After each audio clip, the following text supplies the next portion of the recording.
Ethan laughed as he tossed a crumpled paper ball at the old janitor, oblivious to the man's tired, weary gaze. What does he know? Just a nobody sweeping floors, he sarcastic sneered, unaware that the janitor was watching the company he built, sad, crumble under greed. When the board announced layoffs, Ethan's smug expression shattered as he realized the truth. The janitor was the founder, and now his empire was at risk. Just 3 weeks later, Ethan was left with nothing but regret and a pink slip in hand. My name is Ethan. I mocked the very man who held the keys to my future. As I stood in front of the imposing glass doors of the company, feeling the weight of my pink slip in my pocket, an unsettling mixture of dread and disappointment washed over me. The world outside buzzed with its usual chaos, yet I felt an overwhelming sense of isolation. It was hard to believe that just weeks ago, I had been strutting around like I owned the place, dismissing anyone who wasn't wearing a suit or wielding a briefcase as inconsequential.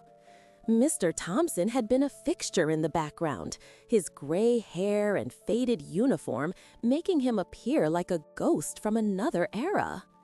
I had never stopped to think that the stories etched in the lines of his face might be worth listening to, or that he once held dreams that built the very company I had so hopefully wanted to climb the ranks in. The walk home felt endless, my mind racing with thoughts of my mother, Margaret. She had always been my anchor, working tirelessly to provide for me on her own.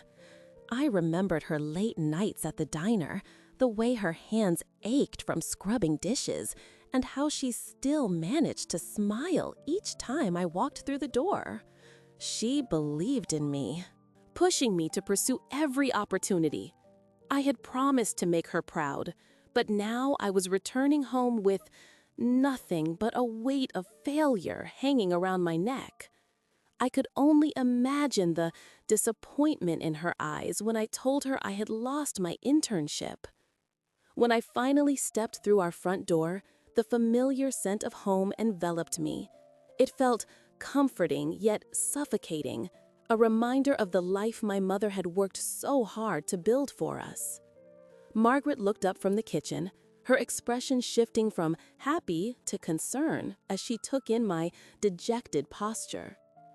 "Ethan, sweetheart, what's wrong?" she asked, wiping her hands on a dish towel and approaching me. I opened my mouth to speak, but the words stuck in my throat. How could I explain my arrogance, my dismissiveness, and how it had cost me everything? I lost my internship, I finally managed to say, my voice barely above a whisper. The words hung heavy in the air, a confession I hadn't wanted to make. Margaret's face fell, and I could see the sudden worry etched in her features. "What happened?" she pressed, stepping closer, her maternal instinct kicking in. I took a deep breath, recounting the events that had led to my downfall, my hands shaking as I spoke of my treatment of Mr. Thompson, the unforeseen layoffs, and my abrupt exit from the company. Each detail was like a dagger, puncturing the illusions I had built around my self-worth. "I thought I knew everything," I confessed, my eyes welling with tears. "I underestimated him, and I thought I was invincible." Margaret placed a gentle hand on my shoulder, her eyes filled with calm understanding. "We all make mistakes, Ethan. What matters is how we learn from them," she said gently. "But I wasn't sure if I could learn from this one." The pain of realizing that I had dismissed someone who had been pivotal in my life, someone who had fought through his own struggles, was overwhelming. I needed to confront my own biases and recognize the value of every person, regardless of their position. Later that night, I lay in bed, the darkness wrapping around me like a heavy blanket, each thought echoing in my mind. I recalled the stories I had heard about my father, Daniel, who had chosen to sadly walk away from our lives when things got tough. My mother never spoke ill of him, always framing it as a choice he made for his own reasons. I often felt anger towards him, but now I was starting to understand that some choices stemmed from fear and uncertainty. Perhaps my father had his own struggles, though I had never been able to see them.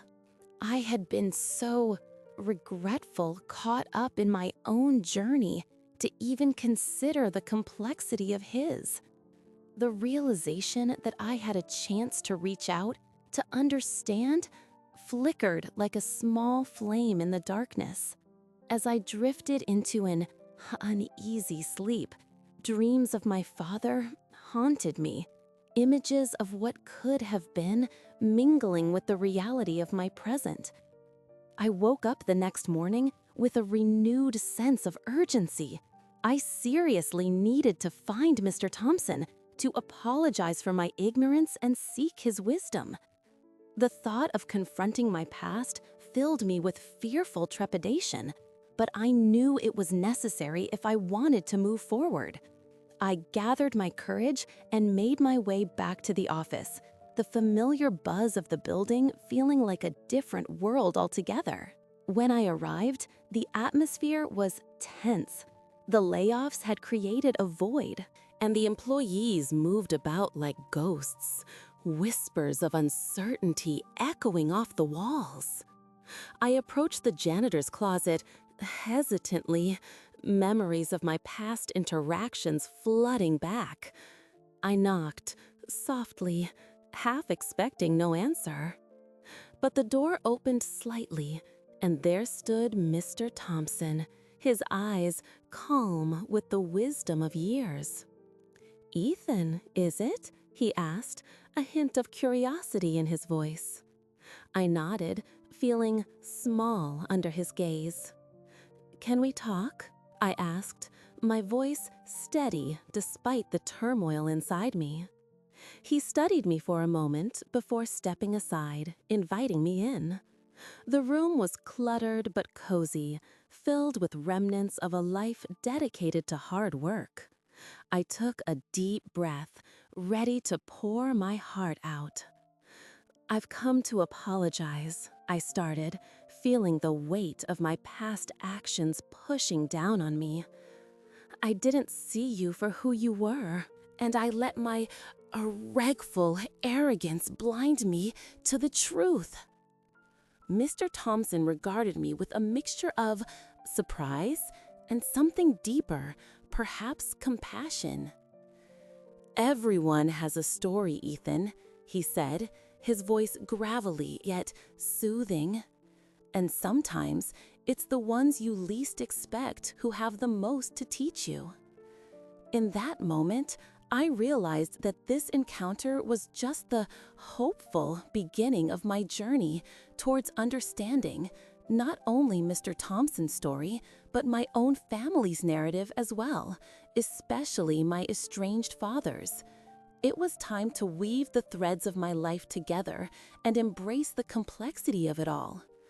The next morning, I arrived at the office, my mind swirling with thoughts of Mr. Thompson. I couldn't shake the feeling that I had misjudged him, that my perception was shaped by my own insecurities. My thoughts drifted back to the fleeting moments of my childhood when my father, Daniel, would share grand stories of his adventures in business, tales that inspired me to dream big. Yet, those memories were muddied by years of silence and distance, leaving a sad void I struggled to fill. As I sat at my desk, the hum of office chatter around me faded into the background. All I could hear was the steady rhythm of my heart, urging me to take action. I decided to seek out Mr. Thompson during my break. I found him in the supply room, organizing boxes with a meticulousness that surprised me. The faint smell of old wood and cleaning supplies filled the air, and for a moment, I stood there watching him in silence. "Mr. Thompson?" I finally spoke up, feeling a twinge of hesitation in my voice. He looked up, his eyes narrowing slightly as he recognized me. "Ethan, right? What can I do for you?"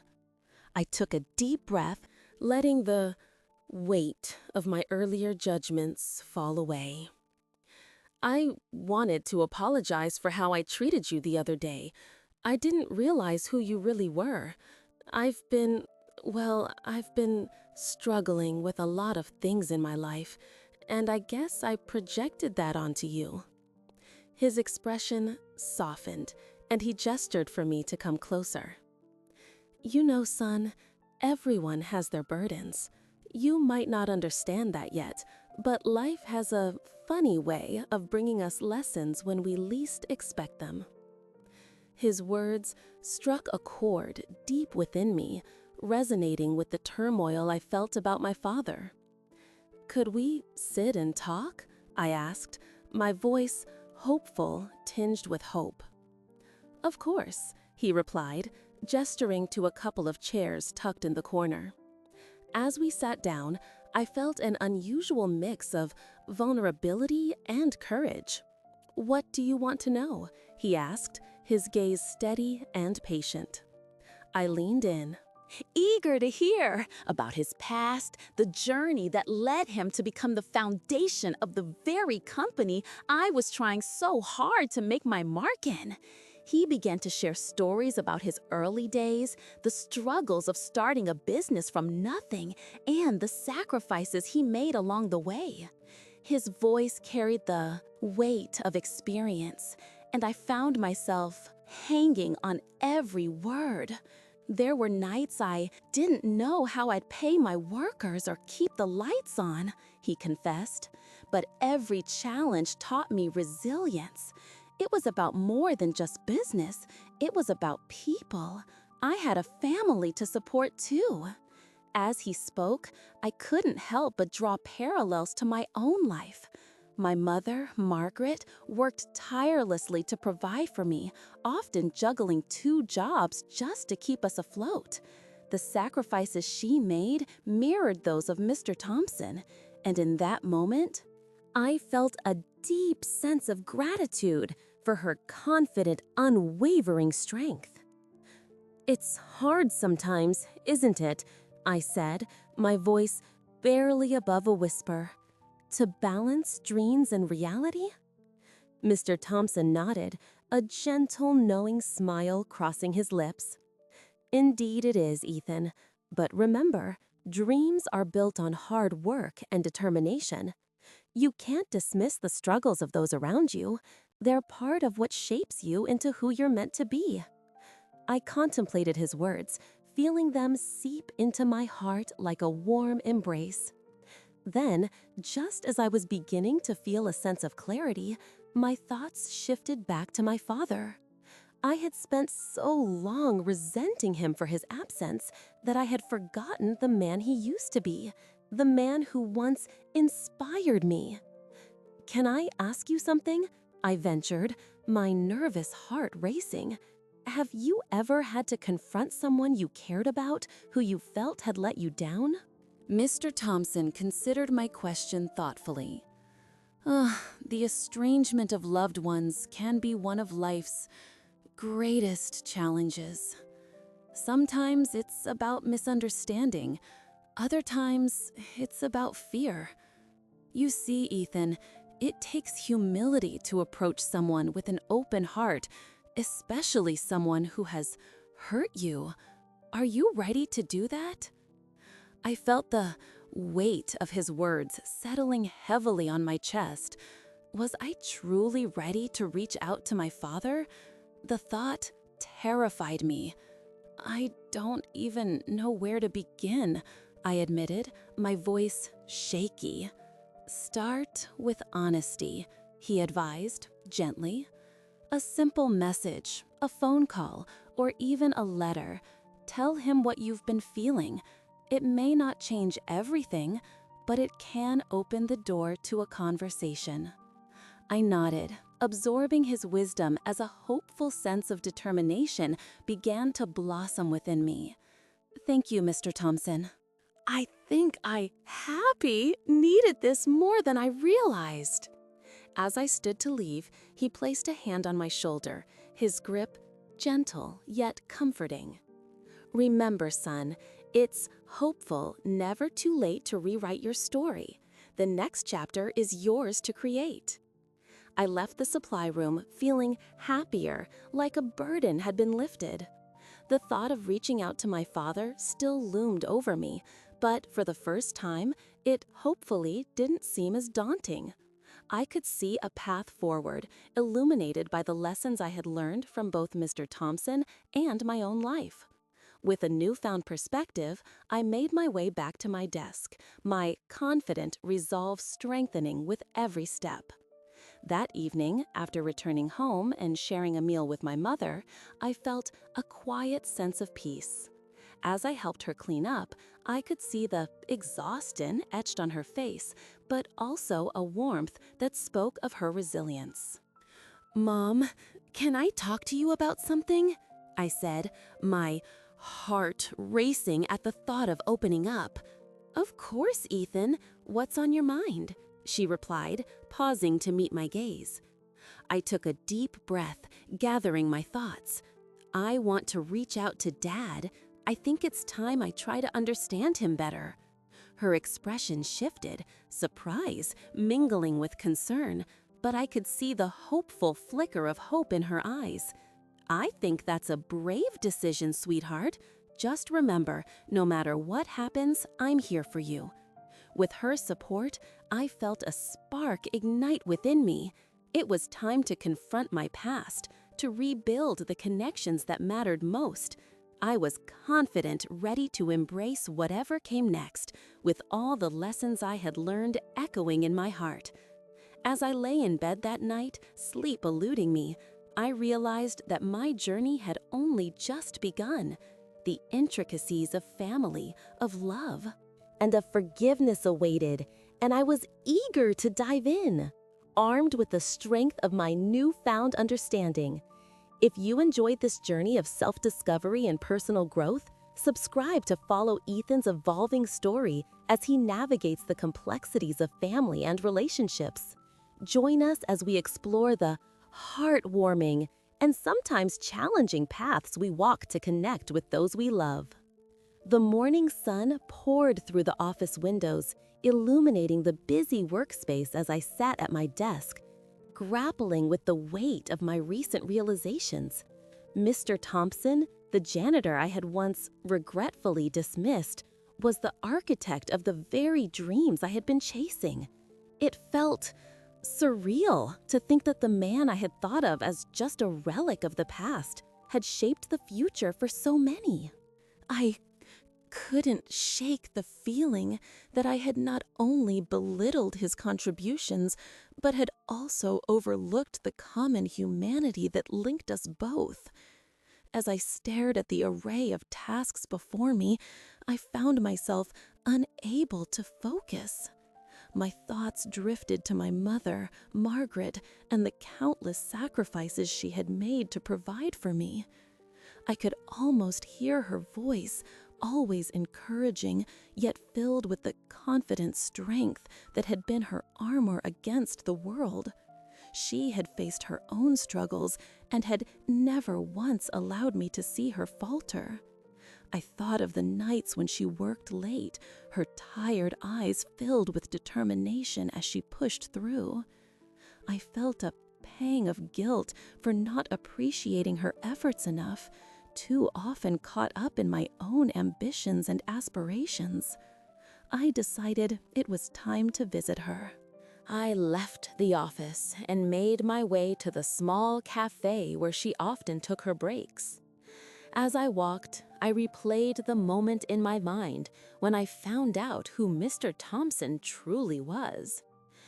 The look on his face when he shared his story still haunted me. His voice steady, yet the weight of his experiences pressed heavily upon him. I couldn't help but feel a disgusted sense of shame for having thought so little of someone who had faced adversity with such grace. When I entered the cafe, the familiar smell of coffee and pastries enveloped me like a warm hug. I spotted my mother at a corner table, her focus on a pile of paperwork that seemed to multiply with every glance. I could see the stress etched on her face, and it hurt to know that I had contributed to her burden by not being more aware of our situation. "Hey, Mom," I said, sliding into the chair opposite her.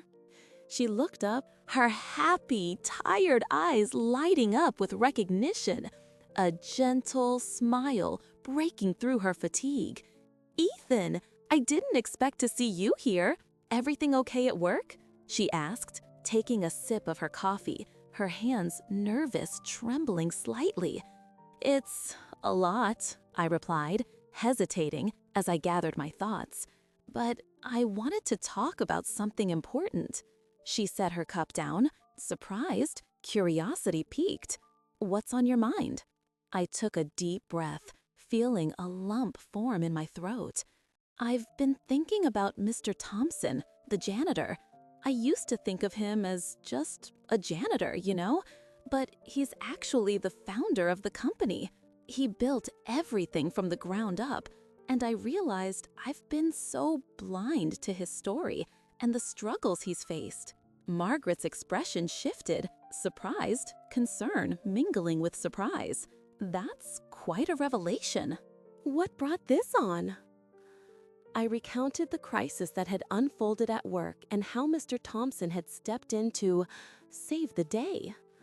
I shared how his humility and wisdom had struck a chord deep within me, illuminating the very biases I had held for so long. As I spoke, I could see my mother absorbing every word, her expression reflecting both happy and understanding. "It's incredible how we sometimes overlook the people around us," she said, her voice soft but resolute. "Everyone has a story, and sometimes we get caught up in our own lives that we forget to listen." "Exactly," I said, feeling a surge of emotion. "And it made me think of Dad." She nodded slowly, her melancholy eyes clouding with memories. "Your father, he had his own battles to fight. I know it was hard on you when he left. You don't have to face that alone, Ethan." "I want to reach out to him," I confessed. "I've been so angry for so long. But now I see that anger doesn't help either of us. I want to understand his story, just like I've come to understand Mr. Thompson's." Margaret's expression softened further, and she reached across the table, placing her hand over mine. "I'm proud of you, my son. It takes courage to confront those feelings. Just remember, reaching out won't erase the past, but it could open the hopeful door to healing." I squeezed her hand, feeling a warmth spread through me. "I regretful wish I had realized this sooner. I've been living in a bubble of my own making." "Life has a way of teaching us when we're ready," she said, a hint of a smile returning. "You're growing, Ethan. Just be gentle with yourself and with him." As we finished our coffee, I felt a calm sense of clarity settle over me. I had spent too long running from my emotions, from the weight of expectations and the fear of rejection. Now I stood on the hopeful brink of something new, a chance to build connections instead of walls, to confident embrace vulnerability instead of shunning it.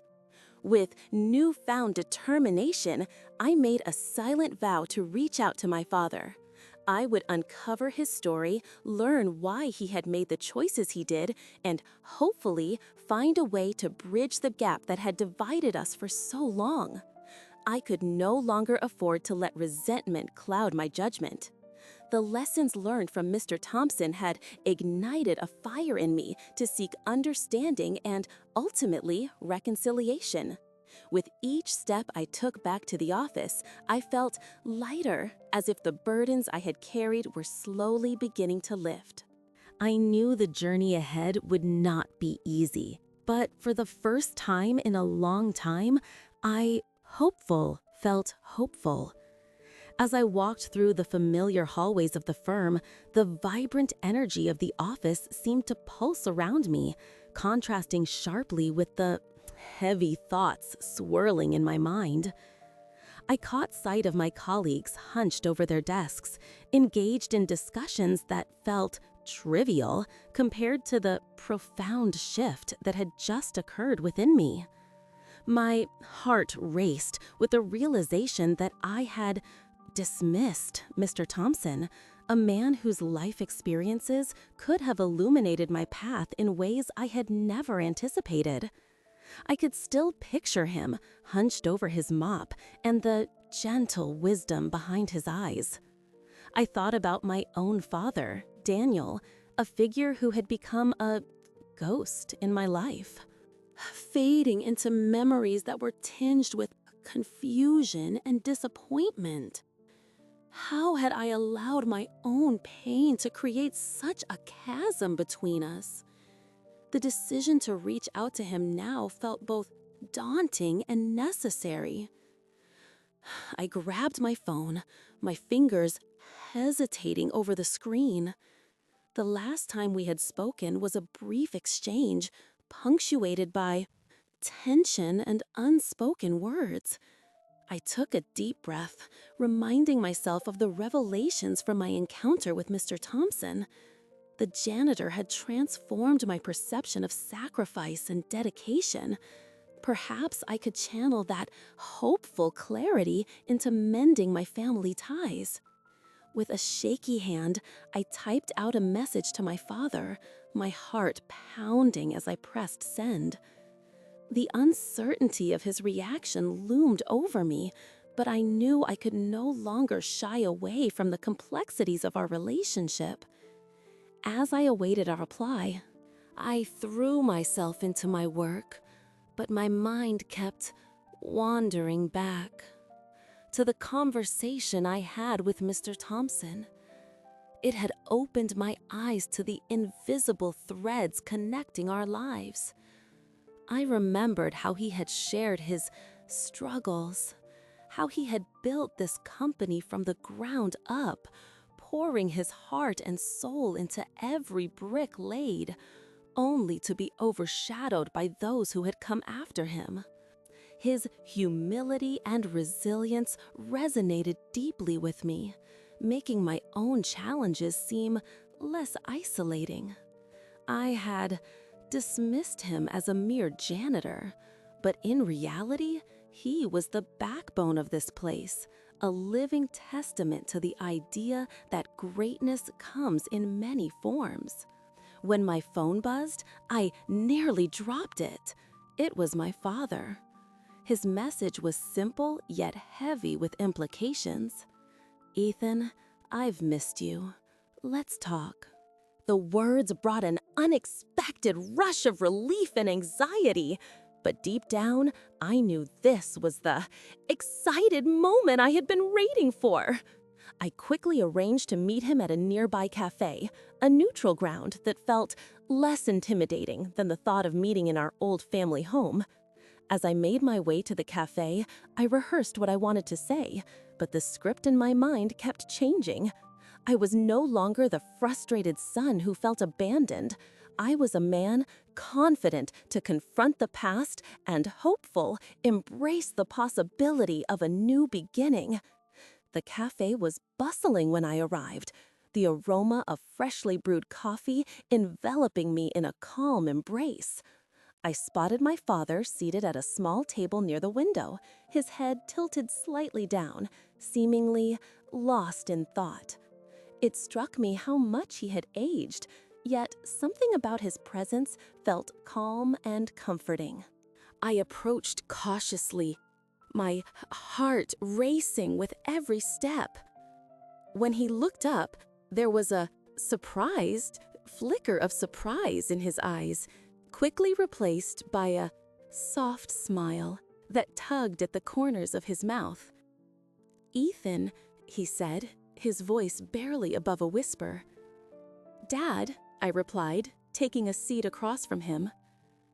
The silence between us felt heavy, pregnant with unexpressed emotions. I felt the urge to fill it with words, to explain everything I had been feeling, but instead, I chose to simply look at him. I could see the weariness etched into his features, the worry lines that suggested a life filled with burdens. I realized that I had only seen my own pain. I had never considered his struggles or the weight he carried as a father who had lost touch with his son. "I've been thinking about us," I finally said, my voice steady but laced with vulnerability. "About everything that's happened. I'm regretful for pushing you away." His gaze dropped to the table, and for a moment, I thought I had fearful lost him again. But then he nodded slowly, as if processing my words. "I've missed you too, Ethan. I've always been proud of you, but I know I've made sad. Life got in the way." We spoke for hours, gradually peeling away the layers of misunderstanding that had built up over the years. I shared my struggles at work, the pressures I faced as an intern trying to carve my own path, and how my perceptions of success had shifted after meeting Mr. Thompson. In turn, Daniel opened up about his own melancholic regrets and the reasons for our estrangement. He talked about the fear of not being enough and how it had driven him away. A confession that shattered my preconceived notions of him as a distant figure. With each shared story, I felt the happy walls between us begin to crumble. We sat, laughed, our emotions intertwining as we navigated the delicate landscape of our past. By the end of the evening, a profound sense of understanding had replaced the silence that once defined our relationship. I realized then that reconciliation was not just about mending broken bonds. It was also about learning to see each other as complex individuals shaped by our experiences. When we finally parted ways, I felt happy, the weight of my father's absence slowly lifting as we embraced one another. As I walked home, the city lights twinkled like stars, hopeful, illuminating the path ahead. I reflected on how far I had come, both in my professional life and in my personal journey. The lessons from Mr. Thompson had not just changed my view of him, they had reshaped my understanding of family, resilience, and the importance of humility. I knew that the road ahead would still be challenging, but now I felt confident to face whatever came my way, armed with newfound strength, empathy, and the promise of connection. The next morning, I woke up feeling a strange mixture of hope and apprehension. It was time to reach out to my father, Daniel. The thought of it felt like standing at the edge of a diving board, the water far below seeming both inviting and terrifying. I had spent years regretfully avoiding this moment, crafting excuses and rationalizing my silence. But now, the memory of Mr. Thompson's words echoed in my mind. Life is too short to hold on to grudges. Those words energetically nudged me closer to the phone. I stared at the device as if it were a fearful, ticking time bomb. What if he didn't want to talk? What if he was still angry, still resentful about the years that had slipped by? Taking a deep breath, I dialed his number, my heart racing with each ringing tone. When he finally picked up, his voice was gruff, a stranger's voice that was both familiar and unsettling. I stumbled over my words, unsure how to begin. "Dad, it's Ethan," I finally managed to say, my voice faltering. The pause that followed felt endless. I could hear the sound of breathing, punctuated by the rustling of what I imagined was him shifting in his chair. "I know we haven't spoken in a long time, but I wanted to reach out," I continued, feeling a wave of vulnerability wash over me. "I've been thinking a lot about family, and I really want to talk." He hesitated for a moment longer, but then his tone softened just a fraction. "What do you want to talk about?" There was a hint of surprise mingled with the wariness, surprised, that had developed over the years. "You've been busy with your life, I assume?" "I have," I admitted, my heart racing. "But I've realized that it's not enough. I've been so caught up in my own ambitions that I've neglected what truly matters. I miss you, Dad. I want to understand you better. I hope to make things right." There was silence on the other end before he spoke again. "It's not that simple, Ethan." I could feel the weight of his words, the pain of past arguments and misunderstandings pulling at us both like an anchor. "You don't know what it's like to walk away from your family, to desperate, feel like a failure. You've lived a different life." The truth of his words stung, but it also fueled my determination. "I may not know everything, but I'm serious to learn. I want to hear your story, Dad. I want to know what you went through. Maybe we can, hopeful, find some common ground." A long pause followed, and I held my breath, hoping he would open up. "You really want to know?" he finally asked, his voice softer, the hard edges giving way to vulnerability. "It's a lot to unpack." "I'm ready. Please," I urged, feeling a desperate surge of urgency. "Let's meet, just the two of us." He agreed, albeit reluctantly, and we settled on a small cafe that had been a regular haunt of ours before everything fell apart. I hung up the phone, a mixture of relief and apprehension washing over me. This was the first step, an opportunity to bridge a chasm that had seemed insurmountable for so long. The day felt endless as I prepared for our meeting. I thought about what Mr. Thompson had said about the importance of understanding one another's struggles. I knew I had to approach this with an hopeful heart, ready to listen without judgment. When the time finally arrived, I walked into the cafe, the familiar sense of coffee and baked goods filling the air. My nervous heart raced as I spotted him sitting at a corner table, his face lined with time and nervous worry. "Hey," I greeted, sliding into the seat opposite him. "Hey," he replied, his nervous eyes darting around, avoiding mine. The tension hung thick between us, like a heavy curtain that needed to be pulled back. I took a deep breath, deciding to break the ice. "Thanks for coming," I said, forcing a smile. "I've been thinking a lot about our family and how we've lost touch. I wanted to see if we could talk about it." He looked up at me, his expression a blend of skepticism and curiosity. "You think talking will fix it all?" "It's a start," I answered, hopefully. "I just want to understand you. I want to know what things happened the way they did." He sighed, his shoulders sagging. "You think I wanted this? You think I wanted to leave?" The pain in his voice was palpable, and I felt the walls around my heart begin to crack. "No, I don't," I replied gently. "But I want to hear your side. I want to know what you went through."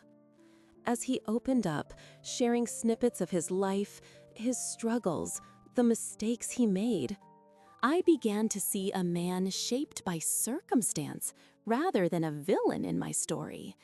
I listened as he described moments of weakness and defeat, the weight of expectations, and the choices that led him down a difficult path. I could see the regret etched on his face, and for the first time, I felt a connection, one that transcended the anger and silence that had defined our relationship for so long. By the end of our conversation, I realized that our stories were woven together, each thread unique yet interlaced with hardship, dreams, and unfulfilled promises. I wanted to share my own struggles, the fears and doubts I faced as I tried to navigate my career. But I also wanted to offer him forgiveness.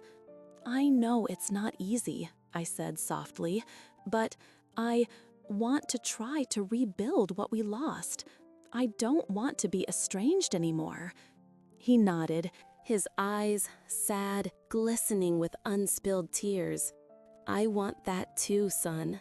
In that moment, we began to happy break down the walls that had kept us apart. We weren't just a father and son trying to reconcile. We were two people, imperfect but hopeful to understand one another, to grow together. As we finished our coffee, a hopeful sense of hope filled the air around us. I felt that maybe this was the first step towards healing, not just for us, but for our entire family. With every story shared, I realized how important it is for everyone to have a voice, to share their struggles and triumphs. If you have a story of your own, I encourage you to share it. It could be the bridge that brings you closer to someone who needs to hear it. As I sat there in that small, dimly lit room with my father, the weight of unspoken words hung thick in the air. Our conversations had always been superficial, the type you might exchange with a stranger on a bus, rather than the intimate dialogues between family. I looked at him, the man who had once been my hero, but had faded into a distant memory. I recalled the last time I had seen him, the arguments that had fractured our relationship into jagged pieces. I had been angry then, convinced that his absence was a choice rather than a consequence of circumstances beyond his control. But now, as I listened to him recount his own struggles, his dreams of being an architect, the pressure of providing for our family, and the subsequent spiral into desperate financial despair, I began to understand him in a way I never had before. With every story he shared, I felt the anger I had clung to slowly slip away. It was replaced by a happy empathy that washed over me like a soothing balm. I was hearing the same tenacity in his voice that I had admired in Mr. Thompson. My father had fought his own battles, many of which I was oblivious to while I had been busy focusing on my own. It struck me how easily I had dismissed the old janitor, seeing him only as an obstacle or a nuisance, rather than as someone who held the keys to our shared legacy. The threads of my father's and Mr. Thompson's lives were woven together in ways I couldn't have imagined before. As I listened, I realized the importance of their stories, not just for me, but for everyone who had been impacted by their experiences. "Ethan, I wish things had been different," my father said, his voice sad, breaking slightly. "I never intended to hurt you or your mother. I just didn't know how to make things right." The gentle sincerity in his eyes was undeniable, and I felt my happy defenses beginning to crumble.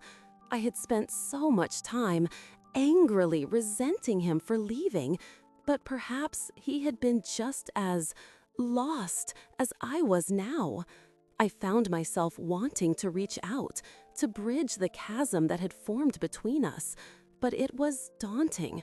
What if I opened my heart only to find it was too late? I thought you didn't care, I finally admitted, my voice barely above a whisper. It was a truth I had kept locked away, fearing that it would only deepen the rift between us. But the moment the words left my mouth, I felt a weight lift. There was something freeing in the honesty, a step towards reconciliation that I had long avoided. "I did care, more than you know," he replied, his eyes shimmering with unshed tears. "I was just too afraid to face my failures and reach out for help. I didn't want to drag you or your mother down with me." His surprised vulnerability caught me off guard, and for the first time, I saw him not just as my father, but as a flawed human being trying to navigate the complexities of life. I had always thought of him as the man who abandoned us, but now I was beginning to see a man who had lost his way. The conversation turned, shifting from our past grievances to hopeful shared aspirations and dreams. He expressed a desire to reconnect, to understand who I had become, and to support me in my journey. I could sense the desperate urgency in his words, the fear of losing me again, and it touched something deep within me. I realized I had been so focused on my resentment that I had neglected the possibility of healing. Maybe my father was not the villain I had painted him to be. Maybe he was just as human and fallible as I was. As we talked, the door opened, and in walked Mr. Thompson, his old frame silhouetted against the light from the hallway. He paused, assessing the atmosphere before stepping into the room. "I hope I'm not interrupting," he said, his voice a gentle rumble. His presence somehow felt reassuring, as if he had an innate understanding of the fragile moment we were navigating.